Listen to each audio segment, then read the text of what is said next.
விவி channel அனைவருக்கும் வெங்கடேசன் பத்தின் அன்பு வணக்கம். சூர்யா நடிச்சு இன்றைக்கி வெளியே வந்திருக்கிற கங்குவா படத்தை பற்றி ஒரு சின்ன ரிவ்யூ பண்ணலாம்னு நினைக்கிறேன். இப்போ சம்மந்தமாக நானும் என்னுடைய நண்பர் கிஷோர் பேச போகிறோம். என்னென்னு கேளுங்க. கங்குவா திரைப்படம் உலகத்தோடைய மிகப்பெரிய எதிர்பார்ப்பு, அதாவது சினிமா ஆடியன்ஸோடது. ஏன் மிகப்பெரிய எதிர்பார்ப்புனா, இது ஒரு பேன் இந்தியா படம் அப்படின்னு சொல்லியே படத்துக்கு ஒரு மிகப்பெரிய ஒரு ஹைப். மக்களை ஏமாத்திட்டான்னு சொல்லலாம்.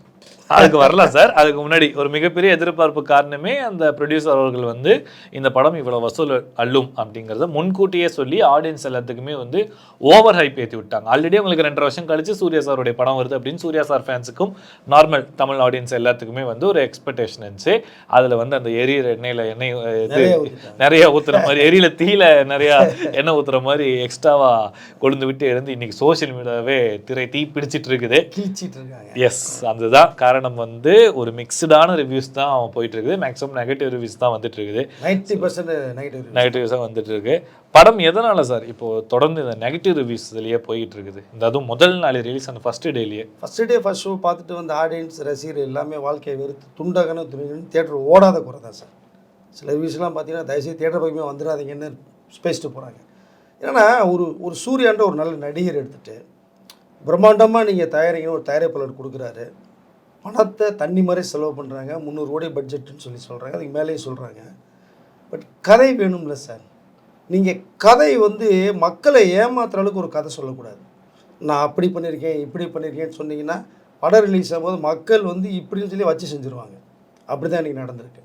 ஒரு கதை நீங்கள் நேர்கோட்டில் சொல்லணும். என்ன சொல்ல வர்றீங்க அப்படிங்கிறத நம்ம சொல்லணும் இல்லையா? இல்லை என்ன சொல்ல வரேன்னு நினைக்கிறீங்க நீங்கள்? எதையோ சொல்ல எங்கிட்டோ ட்ராக் மாதிரி எங்கேயோ சுற்றி கட்சியில் டக்குன்னு கார்த்திக் கூட முடிக்கிறாங்க ஒரு கேமியோ ரோலில் போட்டு.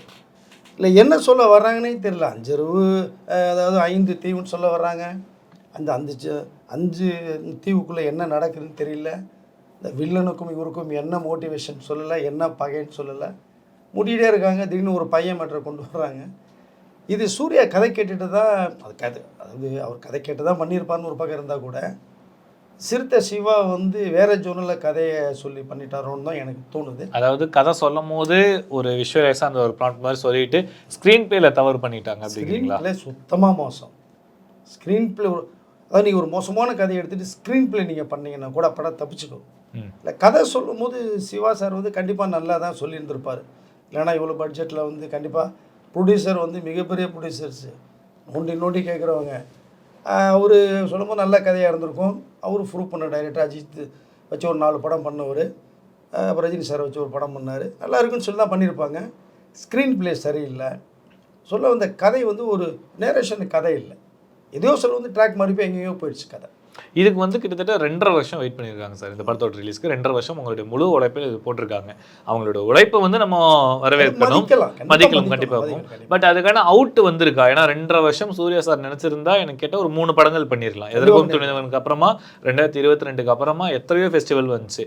பெரிய பெரிய ஹீரோஸ் ரஜினி சார்லேருந்து கமல் சார்லேருந்து விஜய், அஜித், தனுஷ், சிவகார்த்திகேயன் வரைக்கும் எல்லாருமே படங்கள் தொடர்ந்து கொடுத்துட்டு இருக்காங்க. போதே சூர்யா சார் மட்டும் ஒரு சின்ன ஒரு கேப் எடுத்த மாதிரி, அது ஒரு 2.5 வருஷம் கேப் எடுத்தனால சூர்யா சார் ஃபேன்ஸே ஒரு ஏக்கத்தில் இருந்தாங்க. அந்த ஏக்கத்துக்கு கங்குவா ஒரு தீனி போடும், அவங்களுடைய தாக்கத்தை தணிக்கும் அப்படிங்கிற எக்ஸ்பெக்டேஷனில் தான் போனாங்க. ஆனால் படம் கொஞ்சம் மற்றும் மாறுபட்ட ஒரு எக்ஸல் ரிவ்யூஸாக தான் போயிட்டு இருக்குது. ஸோ இந்த 2.5 வருஷம் உழைப்பை நம்ம மதிக்கலாம். பட் அதுக்கான அவுட் இப்படி வந்திருக்கே சார். அப்படி அதுதான் அவங்களோட உழைப்பை கண்டிப்பாக மதிச்சே ஆகணும். நல்லா பண்ணியிருக்காங்க, உழைப்பை போட்டிருக்காங்க. நட்டி சார் கூட ரொம்ப கஷ்டப்பட்டு பண்ணினதெல்லாம் இன்டர்வியூவில் சொல்லியிருக்காரு. ஆனால் பட் அந்த உழைப்பு வேஸ்ட் ஆகிடக்கூடாதுல்ல. மக்களுக்கு தீனி மாடலில் தண்ணிக்கு இந்த தாகத்துக்கு தண்ணியும் கொடுக்கல. டோட்டலாக வாழ்க்கையை வெறுக்க வச்சு தான் அமைச்சிருக்காங்க. பசியில் திருப்பி பசியில் இருந்தவனுக்கு எக்ஸ்ட்ரா பசி கொடுத்து விட்டாங்க. இதில் என்னென்னா காசி தேட்டரில் தான் இப்போ ஃபஸ்ட்டு படம் பார்த்துட்டு வந்தேன். சாப்பிடாம கூட வீட்டில் இட்லியே சாப்பிட்டு போக சொன்னாங்க. சாப்பிடாம வந்தேன். சாப்பிட்டு மெதுவாக வந்திருக்கலாமோன்னு கூட படம் பார்க்க வந்த ஆடியன்ஸ் சொல்லிகிட்டு இருக்காங்க. என்னென்னா இவ்வளோ பெரிய பட்ஜெட்டில் ஒரு சூர்யான்ற ஒரு மாஸ் ஹீரோ வச்சு படம் பண்ணுறோம். 1000 நாட்களை தாண்டி ஒரு படம் ரிலீஸ் ஆகுது. இது 1000 கோடி தாண்டுமா 2000 கோடி தாண்டுமெல்லாம் பேசிகிட்டு இருக்காங்க. சூர்யாவோட 1000 நாட்கள் தான் வேஸ்ட் பண்ணியிருக்காங்க. இது கிட்டத்தட்ட உலக அளவிலேயே கங்குவா ஒரு 100 கோடியை தாண்டினாலே பெரிய விஷயம் தான் என்னுடைய கணிப்பாக சார். அது சிவகார்த்திகேயன் அவர்கள் அமரன் படம் வெற்றிகரமாக 200 கோடிக்கு மேலே வசூல் எடுத்துட்டு அவர் கிட்டத்தட்ட ஒரு டயர் 1 மார்க்கெட் ரேஞ்சுக்கே அவரை கூட்டிட்டு போயிட்டு இருக்கும்போது சூர்யா சாரா 27 வருஷமா இண்டஸ்ட்ரியில் இருக்காரு. ஆல்ரெடி 100 crores கிளப்லாம் கொடுத்தவர், 7ஆம் அறிவிலிருந்து எல்லாமே கொடுத்தவர். அப்படி இருக்கும்போது 100 crore ஒரு கொஸ்டின் மார்க் கூட சொல்றீங்களே. அது வந்து கொஸ்டின் மார்க் தான். என்னுடைய வியூவில் அதை தான் கண்டிப்பாக நான் சொல்லியே தருவேன். ஏன்னா படம் நீங்கள் அந்த தான் அவுட்புட் கொடுத்துருக்கீங்க. இப்போ அமரன் படத்தோடு அதை கம்பேர் பண்ணவே முடியாது. அமரன் படத்தில் வந்து உங்களுக்கு அந்த ஸ்டோரி எல்லாருக்குமே தெரியும். முகுந்த் வரதராஜன் மேஜர் அவருடைய ஹிஸ்ட்ரி இது, கடைசியில் செத்து போயிடுவார். இது கதை தெரிஞ்ச கதை. தெரிஞ்ச கதையிலே ஆடியன்ஸ் வந்து எங்கேயுமே நகராமல் படம் பார்த்துக்கிட்டே இருக்கான் அமரன் படத்தை. சரிங்களா? இந்த முகுந்து செத்துறக்கூடாதுன்னு வேற சொல்லிகிட்டு இருக்கான். அவர் ரியலாக அவருடைய இந்த பயோபிக்கு தான் எடுத்திருக்காங்க. பட் அமரன் இதே கம்பேர் பண்ணவே கூட முடியாது. சிவகார்த்திகேயன் வாழ்ந்திருக்காரு, சாய் பல்லவி வாழ்ந்திருக்காங்க. அது 300 கோடியை கிராஸ் பண்ணி இப்போ இந்த கங்குவாக்காக கொஞ்சம் அது ஸ்லோவாக இருக்குது தியேட்டர்லாம். அது இல்லைன்னா அது இன்னொரு 100 கோடியை கிராஸ் பண்ணும் அமரன். சொல்ல முடியாது. கங்குவா எடுத்துட்டு கூட அமரன் போட்டால் கூட போட்டுருவாங்க, சொல்ல முடியாது சார். அப்போ கிட்டத்தட்ட சிவகார்த்திகேயன் வந்து சூர்யாவே அந்த மார்க்கெட்டை அடிச்சுட்டு மேலே போயிடுவாங்க. போயிட்டாரு, போக போகிறாரு, இல்லை போயிட்டார். இப்போ ரஜினி, கமல், விஜய், அஜித் அடுத்த ஒரு சாப்டர் சீட் இருக்கு இல்லையா, அது போட்டி போட்டிருக்காங்க. யார்? சூர்யா, தனுஷ் எல்லாம் போட்டி போட்டிருக்காங்க. Simbu, STR, little super star அவர் போட்டி போட்டுருக்காரு. அந்த சீட்டுக்கு வந்து சத்தம் இல்லாமல் வந்து சிவகார்த்திகேயன் வந்து அழகாக உட்காந்துட்டாரு. சீட்டில் வந்து உட்காந்துட்டாரு, வாழ்ந்துருக்காரு இல்லைங்க அமரனில். ஸோ அதனால் அமரனையும் கங்குவையும் நம்ம கம்பேர் பண்ணவே முடியாது. இந்த ஜோனல் வேறு, அந்த ஜோனல் வேறு. பட் கங்குவா வந்து ஒரு நல்ல கான்செப்ட் தான் எடுத்துருக்க மாதிரி தெரியுது. ஆனால் அதை அந்த ப்ரெசன்டேஷன் பண்ணின விதம் வந்து சரியில்லை. மேபி அந்த பீரியடிக்கல் ஃபிலிம்னா டோட்டலாக அதையும் எடுத்துருக்கலாம். தேவையில்லாமல் அந்த நிகழ்கால இந்த ப்ரெசென்ட் இது எடுத்தது ஒரு மிகப்பெரிய ட்ராபேக்காக இருந்துச்சு சார். மிகப்பெரிய ட்ராபேக், பெரிய பெரிய மைனஸ். அது நீங்கள் 1070 இயர் அப்படின்னு ஒரு விஷயத்த சொல்ல வரீங்க. நீங்கள் அந்த இயருக்குள்ளே மட்டும் கதையை சொல்லுங்கள். ஆடியன்ஸ் அதை தான் லைக் பண்ணுவான். நீங்கள் ஃபேன்சி சூர்யா ஒன்று காமிச்சு, கருப்பு ஒயிட்டை காமிச்சு, அதை வந்து கேஎஸ் ரவிக்குமார் கமிஷனர்னு சொல்கிறீங்க. அப்புறம் யோகி பாபா சொல்கிறீங்க. அவங்க பேசுகிற தமிழ் என்ன தமிழ்ங்க? அது தமிழ் ஆர்டிஸ்ட்டு தானே அவங்க. நீங்கள் நீங்கள் அந்த ஊரில் அந்த ஆர்டிஸ்ட்டு ஒரு தமிழ் இப்படி பேசுனாங்கன்னா நம்ம வந்து ரசிக்கலாம். ஏதோ தெரியல பேசுகிறான்ட்டு. கேஎஸ் ரவிக்குமார் யாருன்னு தெரியும், யோகி பாபா தெரியும். இவங்க வச்சுக்கிட்டு தமிழ் பேசுகிறாங்க. அது தியேட்டரில் காமெடியாக இருக்குங்க. டைரக்டர் இதை யோசிக்க வேணாம். படத்தில் காமெடியில் அவங்க பேசுகிறது காமெடி. அந்த சூர்யா எதுக்குன்னே தேவையில்லைங்க. அந்த பையன் கொண்டு வர்றீங்க. பையனை வந்து ஏதோ ஸ்கில்லில் இது பண்ணியிருக்காங்கன்றீங்க, ஒரு விஷயத்த சொல்ல வரான்றீங்க. கடைசியில் அந்த ட்ராக் இந்த ட்ராக் போய் நீங்கள் என்ன சொல்ல வர்றாங்கன்னே தெரியல மொத்தத்தில் கதையில். Okay sir. இந்த படம் பேன் இந்தியா படமாக போகிறதுக்கு முக்கிய காரணமாக இருந்தது அந்த படத்துடைய காஸ்ட் அண்ட் க்ரூ. ஏன்னா சூர்யா சார் தாண்டி பாபி டியோல், டிஷா பட்டானின்னு நார்த் இந்தியா ரசிகர்களை வந்து கவர் பண்ணுறதுக்கான ஒரு மார்க்கெட்டிங் ஸ்ட்ராட்டஜியாக போட்டாங்க. பட் அது ஒர்க் அவுட் ஆயிருக்கா சார்? ஒர்க் அவுட் ஆகலையே. பாபி தியோல வேஸ்ட் தானே பண்ணியிருக்காங்க. அதாவது பாபி தயலோட அந்த 2 பசங்கன்னு சொல்ல வரீங்க, சூர்யாவுக்கு ஈக்குவலாக இருக்காங்க. சூர்யா யங்ஸ்டர் தான் இருக்கார், கங்குவா கேரக்டர். இப்போ இவர் பார்த்தீங்கன்னா ஓல்டு கெட்டப். நீங்கள் ஓல்டு கெட்டப் கொடுத்தீங்களா? காஸ்டியூம் கொடுக்கல. இந்த ஹேர் ஸ்டைல் கொடுத்தீங்களா? கொடுக்கல. அது அண்ணன் தம்பி நினச்சிட்டு இருக்காங்க நிறையா பேர். 3 அண்ணன் தம்பி பிரதர்ஸ்ன்னு. கடைசியில் பார்க்க போனால் அப்பா பசங்க 2 பேர். அப்போ அந்த காஸ்டியூம் சேஞ்சஸ் வேணும், இந்த ஹேர் ஸ்டைல் மாற்றணும். இப்போ சூர்யா யங்ஸ்டர்ஸு நீங்கள் 6 பேக்கை காமிக்கிறீங்க, 8 பேக் மாதிரி வேறு காமிக்கிறீங்க. இப்போ பாபி தயலுக்கும் அவருக்கும் மோதுற அந்த வேல்யூ இருக்குது, ஃபைட் இருக்குது. கிளைமாக்ஸில் பாபி தயலை போட்டு இவர் சக்கப்போடு போட்டுட்ருக்காரு. நீங்கள் அதான் சொல்லுறீங்களா? அதாவது ஏதோ ஒரு விஷயத்த சொல்லணும்னு நினைக்கிறார் சிறுத்தை சிவா. சொல்ல நினச்சாரு, ஆனால் சொல்ல முடியல, சொல்ல வரலை. படத்தினுடைய ரிசல்ட்டு இப்போ எல்லா பேரும் கிழிச்சு தொங்க விட்டுட்ருக்காங்க. Okay sir. திரைக்கதை மோசமான நிறைய திரைப்படங்கள் தமிழில் பாடல்கள் மூலமாக வெற்றியான படங்களும் இருக்குது. மேபி பாடல்கள், பேக்ரவுண்ட் ஸ்கோரு சரியில்லையே. அதுதான் கேட்க வந்தேன். படத்தில் ஆக்சுவலாக நான் பார்த்த வரைக்கும் எனக்கு உண்மையிலே எவ்வளோ பாட்டு இருந்துச்சுன்னு எனக்கு தெரியல. நீங்கள் கவுண்ட் பண்ணிங்களா? தெரியல சார். அது ஏதோ வருது போகுது. ஃபஸ்ட்டில் அவங்க 2 பேரும் ஒரு பாட்டு போடுறாங்க பாரில். இந்த பக்கம் பார்த்தா ஒரு பாட்டு போகுது, சூர்யாவுக்கு ஒன்று வருது, பேக்ரவுண்ட் ஒன்று வருது, இவ்வளோ விஷயங்கள் போகுது. சரி, மியூசிக்காவது டிஎஸ்பிக்கு ஸ்கோர் பண்ணியிருப்பான்னு பார்த்தீங்கன்னா மிகப்பெரிய மைனஸ் இது டிஎஸ்பியோட மியூசிக்கு. படத்தில் கதைக்கும் இந்த சீனுக்கு சம்மந்தமே இல்லாமல் ஆர்ஆர் பண்ணியிருக்காரு. பாட்டு சரியில்லை. பாகுபலியுடைய சிம்டம்ஸ் தான் இதில் ஆர்ஆரில் தெரியுது. அது எதுக்கு டிஎஸ்பி? எதுக்கு? கேமரா கூட பெரிய லெவலில் பேசப்படல.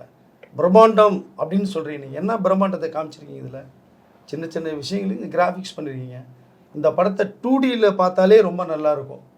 3Dன்னு போட்டீங்க, அது இந்த கார்ட்டூன் பொம்மைகள் வந்து மேலே ஜம்ப் குச்சி ஓடி வர்றது, கார்ட்டூன் வீடியோ கேம்ஸ் மாதிரி 3D கிளாஸை போட்டு அந்த மாதிரி தான் இருக்க படம் பார்க்குற ஆடியன்ஸுக்கு. அப்போ இந்த படம் வந்து குழந்தைகளுக்கெல்லாம் பிடிக்குமா சார்? குழந்தைகளுக்கு பிடிக்குமானா அவங்களுக்கு கூட கேள்வியாக இருக்கும், இந்த பொம்மை சரியில்லையேப்பான்னு சொல்லுவாங்க படம் பார்த்துட்டு. புரிஞ்சுதுங்களா? ஸோ அதை கூட அந்த எஃபெக்ட் கூட 3D டோன் கூட சரியாக கேட்ச் பண்ணலாம். ஓகே சார், இப்போ வந்து ஃபைனலாக சார், நீங்கள் செலவு பண்ண அந்த 200 ரூபாய் டிக்கெட்டுக்கு எவ்வளோ சார் இது வெறுத்து? 5க்கு எவ்வளோ ரேட்டிங் கொடுப்பீங்க படத்துக்கு? 5க்கு 2 கொடுக்கலாம். சூர்யா ஒரு நல்ல மனிதர், நல்ல நடிகர், அவருக்கா 200 ரூபா செலவு பண்ணுறது தப்பு கிடையாது. ஆனால் இனிமேல் சூர்யா அவர்கள் வந்து கதை கேட்கும்போது இந்த கதையை கரெக்டாக எடுப்பீங்களா, நீ சொன்னது மாதிரி எடுக்க தெரியுமா அப்படின்னு கேட்டுட்டு, இதே மாதிரி நீ படம் இருந்தால் படம் பண்ணுங்க அப்படின்னு சொல்லணும். ஒருவேளை படம் சரியாக வரலைன்னா திரும்பி ரீஷூட் பண்ணி படத்தை வெளியிடணும். நான் படம் ஒன்ஸ் வெளியே வந்துட்டு படம் ஃப்ளாப்னா ஒன்றுமே பண்ண முடியாது. அப்படி தான் கங்குவுடைய ரிசல்ட் வந்திருக்கு. கண்டிப்பாக சூர்யா இன்றைக்கி ஃபுல்லாக தூங்க மாட்டார், சிறுத்தை சிவாவும் அவரும் தூங்க மாட்டார். தூங்க விட மாட்டாங்க போலயே சார் சோஷியல் மீடியாவில். கிழிச்சிட்டாங்க. இப்போவே பார்த்தீங்கன்னா ரிவ்யூ, இப்போ யூடியூப் தரங்க என்னென்ன ரிவ்யூ போய்ட்டுருக்குன்னு பாருங்க நீங்கள். ஸோ அதனால் வந்து சிறுத்தை சிவா நல்ல டயட்டு, சூர்யா நல்ல நடிகர், நல்ல தயாரிப்பு கம்பெனி எல்லாம் இருந்தும் டோட்டலாக ஒரு 0 கொடுத்துருக்காங்கன்னா யாரை குறை சொல்கிறதுனே தெரியல. பிரம்மாண்டம்னு சொன்னீங்கல்ல, என்ன பிரம்மாண்டத்தை காமிச்சிருக்காங்கன்னு தெரியல. நீங்கள் வந்து இந்த மாதிரி படங்களுக்கு ஒயிட் ஆங்கிள் ஷாட் தான் சார் வைக்கணும். ஒயிட் ஷாட் வச்சிங்கன்னா தான் பேக்ரவுண்ட் ஸ்கோர் காமிக்கணும், அது வியூ பார்ப்பான் ஆடியன்ஸ். அது நிறைய க்ளோஸ்அப் ஷாட்ஸே, க்ளோஸ்அப் ஷாட்ஸ் மட்டும் நிறையா இருக்குது, இருட்டாக இருக்குது. நீ கேஜிஎஃப் போடலாம் வந்து கேஜிஎஃப் ஃபோட்டோலாம் கம்பேர் பண்ணாங்க, அது எவ்வளோ பெரிய முட்டாள்தனம் தெரியுங்களா? கேஜிஎஃப் மாதிரிலாம் போய் படத்தில் கம்பேர் பண்ணுறது வந்து அது எதுக்கு பேசுனாங்கன்னே தெரியல. மேபி 2 படத்துலேயும் பில்டப் வச்சே ஓட்டினாங்க. பில்டப் வந்து கொடுக்கலாம் சார். இந்த பில்டப் நீங்கள் படம் வந்ததுக்கப்புறம் ஆடியன்ஸ் ஒத்துக்கணும் இல்லையா? அப்புறம் அவனை சீட் பண்ணது வேறு யாரும் இல்லையா? அதாவது படத்தில் பில்டப் இல்லை, படமே பில்டப் தான் அப்படிங்கிற ஒரு ரேஞ்சாக மாதிரி. ஆமாம். ஸோ அந்த பிரம்மாண்டத்தை காமிக்கலை, ஒரே இருட்டுக்குள்ளேயே படம் பண்ணியிருக்காங்க, ஒரே சாம்பல் நிறம். அது பிரம்மாண்டம்ங்கிறது ஒன்றுமே இல்லை டோட்டலாகவே. Okay sir, anyway sir, Kanguva வந்து எதிர்பார்த்ததை வந்து கொடுக்காதது வந்து யாரோட மிஸ்டேக்? முழுக்க முழுக்க டயட்டோட மிஸ்டேக் தான். இதை வந்து கண்டிப்பாக சொல்லியே தரணும். ஓகே சார், அந்த மிஸ்டேக்கை வந்து பார்ட் 2 வேறு லீடு கொடுத்துருக்காங்க எண்டு முடிக்கும் போது.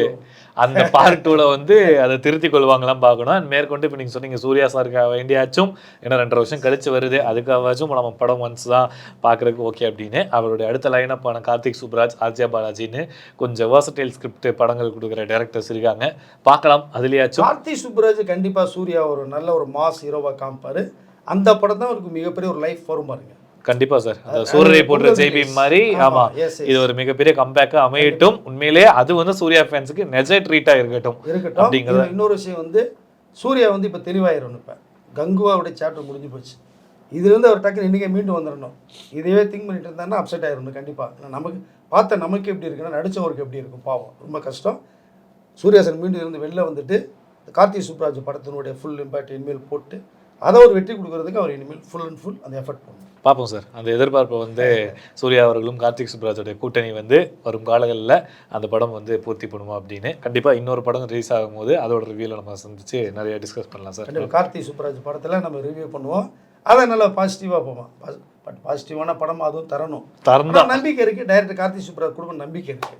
மீண்டும் சந்திப்போம். ஓகே சார், நன்றி சார்.